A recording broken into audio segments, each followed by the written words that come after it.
of thought it was going to sink, maybe. I wasn't really sure.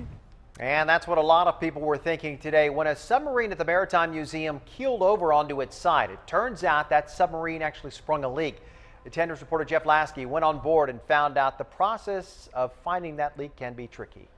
If you take a close look at the submarine behind me, you can see that it's tilted just a little bit to one side. It was actually much worse than that when museum staff arrived here this morning and saw that something was terribly wrong. It's like trying to find a needle in a haystack, literally. In his years as a Navy diver, Tim Alderson was used to checking out ships underwater, but rarely was he asked to help fix a Russian submarine. So we got the call, we came down here to help. It's kind of what we do. At some point overnight, the museum's Russian submarine B-39 sprung a leak.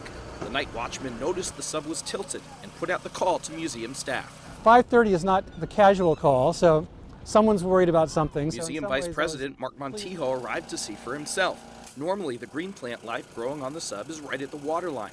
Montijo found it out of the bay entirely. Water was leaking inside into one of the sub's ballast tanks. Montijo immediately called for pumps to get the water out.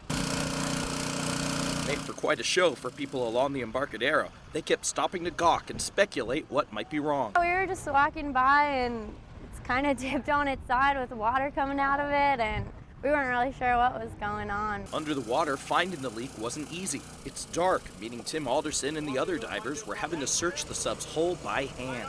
Right now, we're feeling around, trying to find little currents where the water's getting pulled into the hull. They finally found the leak Monday afternoon. The next step is to patch the hull, then the sub can reopen for the public. At the Maritime Museum, Jeff Lasky, 10 News.